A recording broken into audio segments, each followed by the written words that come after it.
인지장애 모델은 인지 능력이 어떻게 계층적으로 구성되어 있으며 기능적 제한에 대한 이해를 통해 클라이언트의 간병에 있어 중요한 의사결정을 돕습니다. 각 단계에서 우리는 인지가 어떻게 작용하고 어떤 중재 목표를 설정해야 하는지를 명확하게 알 수 있습니다. 우리는 더 나은 치료적 접근을 위해 이 모델을 활용할 수 있으며 클라이언트가 안전하게 학습하고 성장할 수 있도록 지원할 수 있습니다.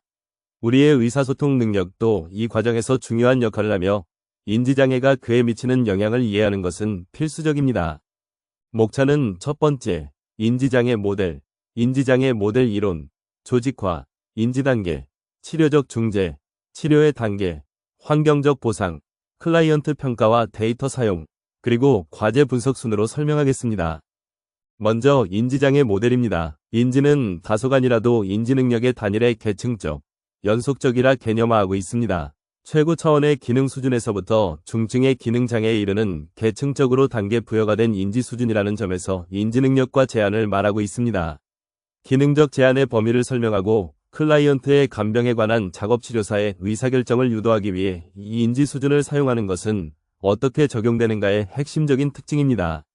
따라서 클라이언트의 인지장애의 서술을 수행하려고 노력하는 것이며 거기에서부터 작업치료사는 적절한 중재 목표를 결정할 수 있고 클라이언트가 안전하게 학습하는 잠재 능력에 대해서 다른 사람에게 조언할 수 있습니다.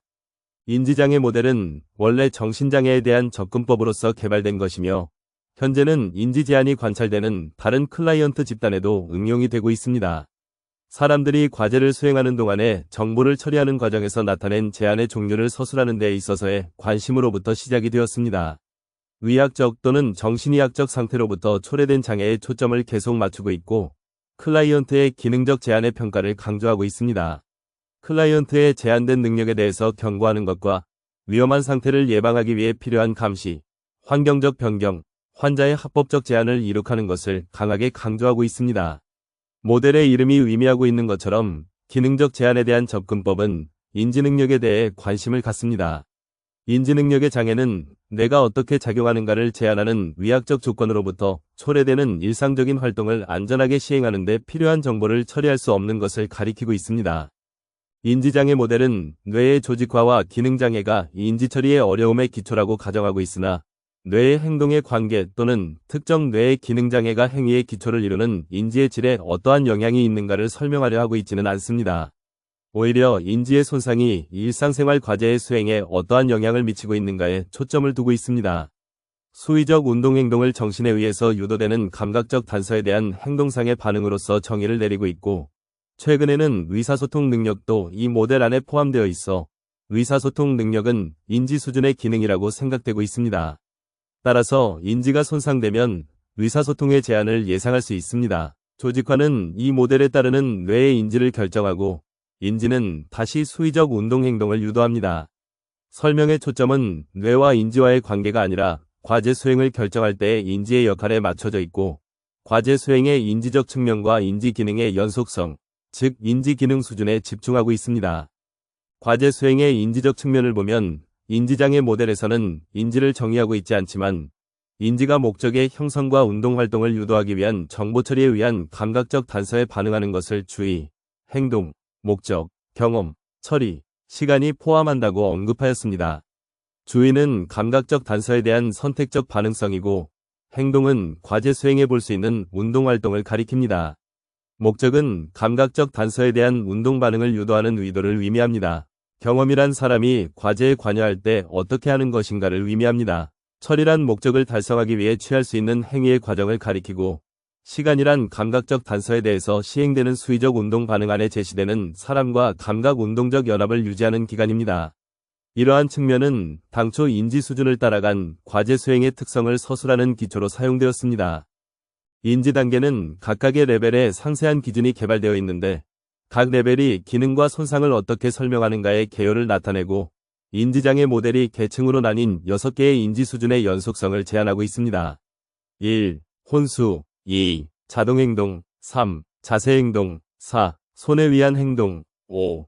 목적지향적 행동 6. 탐색행동 7. 계획된 행동이 있습니다. 인지단계에서 레벨 0은 혼수, 레벨 1은 자동적 행동, 레벨 2는 자세행동, 레벨 3은 손의 행위, 레벨 4는 목적 지향적 행동, 레벨 5는 탐색적 행동, 레벨 6은 계획된 행동으로 나누어져 있습니다. 레벨 0인 혼수는 자극에 대한 특정의 반응이 없고 무의식이 길어진 상태입니다. 레벨 1은 자동적 행동은 다른 누군가에 의해서 시작된 자극에 대한 반응이며 자극에 대해서 변화하지 않는 반응입니다. 레벨 2인 자세 행동은 중력의 영향을 극복하여 공간 내에서 전신으로 움직인다는 스스로 시작한 큰 신체 운동입니다. 레벨 3은 손의 행위란 대상을 조작하기 위해 양손 및 때로는 신체의 일부를 사용하는 것입니다. 레벨 4인 목적 지향적 행동은 구체적인 견본에 대응하는 일련의 단계 또는 완성품을 어떻게 나타내야 하는가라는 잘 알려진 기준을 통해서 자기의 순서를 매기는 것입니다. 레벨 5는 탐색적 행동입니다. 탐색적 행동이란 신경 근육 조절에서의 변화가 어떻게 대상물에 대해서 상이한 영향을 만들어낼 수 있는가에 대한 발견입니다. 마지막 레벨 6인 계획된 행동은 대상물에 대한 행동의 영향을 예측하는 것인데 대상물은 예상을 위해 존재할 필요는 없고 일련의 단계의 영향이 중요한 것은 2차적인 영향을 예상시키기 때문입니다. 다음으로 치료적 중재입니다. 인지행동 모델은 변화에 대한 두 가지 중요한 주장을 하고 있습니다. 첫 번째, 작업치료는 뇌의 병리로부터 초래되는 인지적 장애를 가진 클라이언트의 인지 수준을 바꾸는 일은 거의 없다는 것입니다.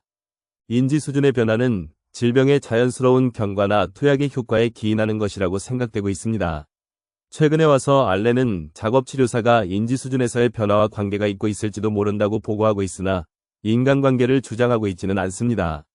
자연치유와 향정신약과 같은 다른 요인들이 뇌의 병리에 대한 치료, 결과적으로 인지적 변화보다 더 효과가 있다고 논하고 있습니다.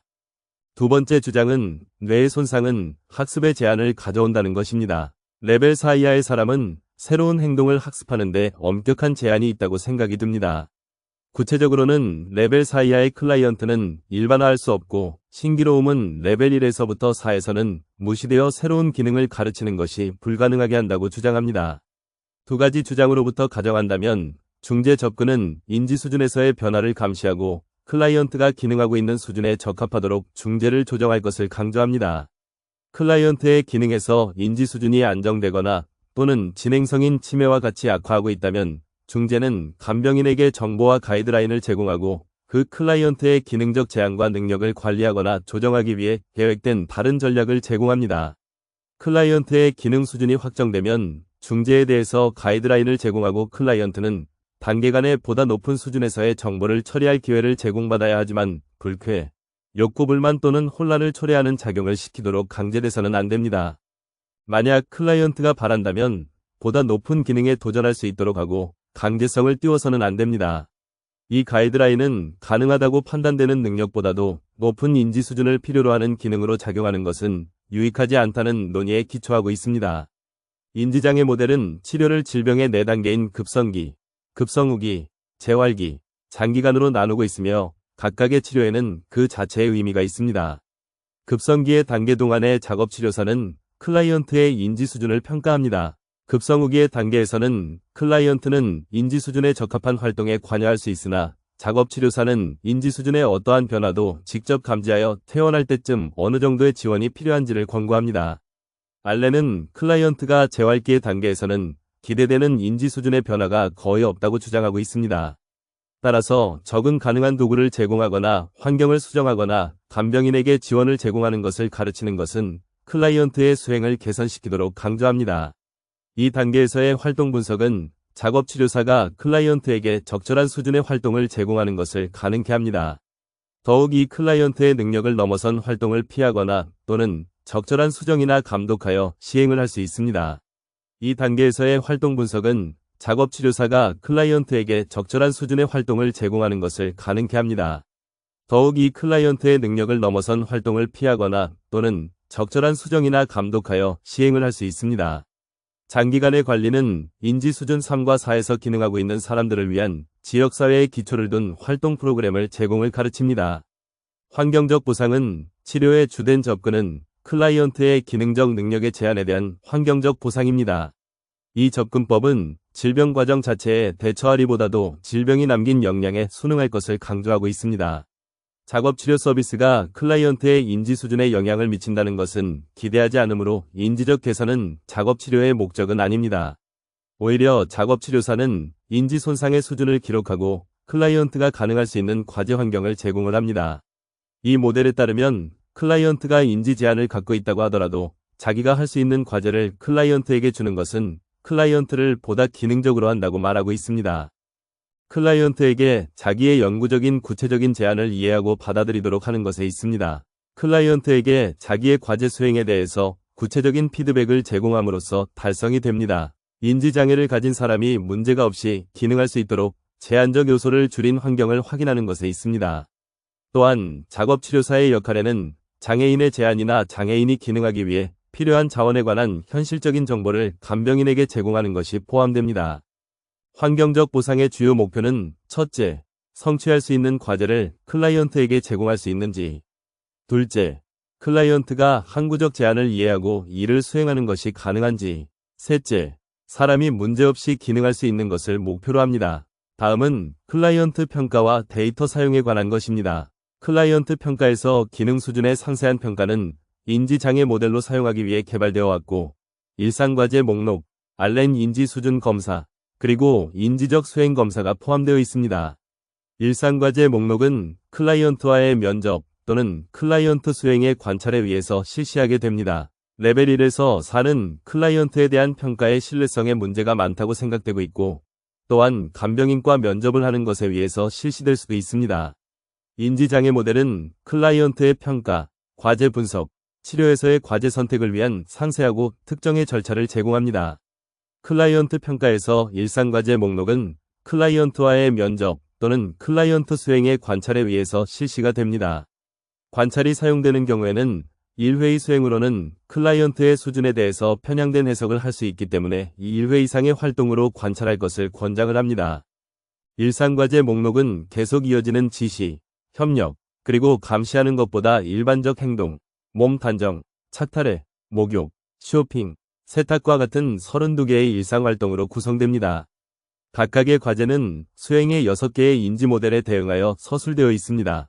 작업치료사는 클라이언트의 수행의 보고 또는 관찰을 각각의 과제의 서술과 대응시킴으로써 클라이언트의 인지 기능 수준을 결정합니다. 클라이언트 평가를 포함하는 알렌 인지 수준 검사는 단 하나의 활동 수준을 사용해서 클라이언트의 인지 수준의 신속한 평가를 제공합니다. 그 활동은 가죽 세공의 끈으로 잡아매고, 인지 수준은 클라이언트가 모방할 수 있는 끈으로 잡아매기의 스티치의 복잡성에 의해서 결정됩니다. 클라이언트 평가를 포함하는 인지적 수행 검사는 일상생활 과제의 6개의 활동으로 구성됩니다. 즉, 착탈해, 쇼핑, 빵 굽기, 전화 걸기, 세탁, 여행의 활동으로 구성되어 있습니다. 각각의 과제는 표준화된 도구와 시행 방법을 사용합니다. 예를 들어, 착탈의 과제는 클라이언트에게 춥고 비가 내리는 날을 위한 적당한 복장을 고르도록 하는 것으로 구성이 됩니다. 이처럼 적절한 옷을 입는 것에 대한 클라이언트의 선택과 행동이 클라이언트가 기능하고 있는 인지 레벨을 결정하는 데 사용됩니다. 구성적 평가에 더하여 작업실에서는 클라이언트의 인지 수준을 감시하기 위해 과제 수행을 관찰하는 일이 있습니다. 클라이언트의 인지 수준을 확인하는 가이드라인이 제시되어 있습니다. 더욱 이 복잡성의 수준이 판명되어 있는 과제를 이용하여 클라이언트의 기능 수준을 측정할 수 있습니다.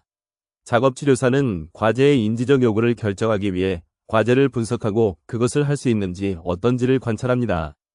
평가 데이터의 사용은 클라이언트의 질병이나 치료의 단계에 따라 평가 데이터는 질병의 증가 또는 약물의 효과를 평가하기 위해 사용되거나 재활, 퇴근 관리, 환경적 현상의 적절성을 결정하기 위해 사용될지도 모릅니다. 또한 평가는 클라이언트의 적절한 취업 알선을 도움을 주는 데 사용됩니다. 알렌과 어스와트는 클라이언트의 인지 제한에 대한 주요 기본 평가가 클라이언트가 안전하게 수행할 수 있는 능력이 있다고 생각되는 것인지, 장애를 가진 사람에게 법률적 제한을 줄 수 있는 범위를 마련한다는 점에서 중요한 의미가 있습니다. 그리고 환경적 보호수단과 지원 등이 지역사회에서의 사람을 관리하는 데 필요하다는 것을 강조하고 있습니다.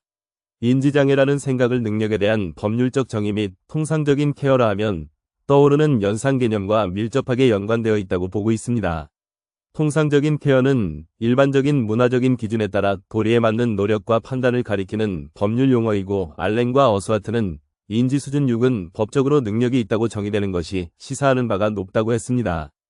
다음 과제 분석입니다. 인지장애 모델은 과제 분석의 중요성을 강조하고 있습니다. 과제 분석은 우선 어떤 과제를 수행하는 전형적인 절차를 결정하는 것부터 시작됩니다. 다음으로 치료사는 과제에서의 각 단계의 상대적인 복잡성을 확인합니다. 과제 분석이 어떠한 활동에도 전용이 될 수 있다고 주장이 되었습니다. 따라서 클라이언트의 인지 수준에 맞는 어떤 과제가 주어지면 클라이언트가 과제를 수행할 능력이 있는지 없는지가 결정이 되고 필요하다면 번거로운 단계를 변경하거나 삭제하거나 또는 과제의 복잡성을 조정함으로써 과제를 수정합니다. 모든 과제 분석의 최종 목표는 과정에서 클라이언트가 시행할 수 없는 단계를 확인하는 것입니다. 다음으로 과제는 클라이언트가 남아있는 능력을 사용하도록 합니다. 수행할 수 없는 절차를 피하도록 적응시킬 수 있습니다. 알렌은 치료사가 보통 행동을 유도하기 위해 사용되는 생각에서의 결함이 있는 패턴의 보상으로서 물리적 환경의 요소를 사용한다고 언급하고 있습니다. 이 모델은 클라이언트의 인지 수준은 바꿀 수 없으므로 작업 치료사가 과제를 분석해야 하고 클라이언트의 인지 제한에 대응하기 위해 과제 요구를 조정해야 한다고 주장합니다. 과제 분석에 대한 최근 접근법의 특징은 특정 과제에서의 훈련용 가이드라인의 제공이며 인지 손상이 상이한 수준을 고려하고 있습니다. 가이드라인은 특정의 인지 수준의 사람이 과제를 수행하기 위해 훈련되는 방법에 관한 정보를 제공하고 특정 형태의 과제 범위에 대해서 시행할 수 있는 것을 결정하기 위해 제공됩니다.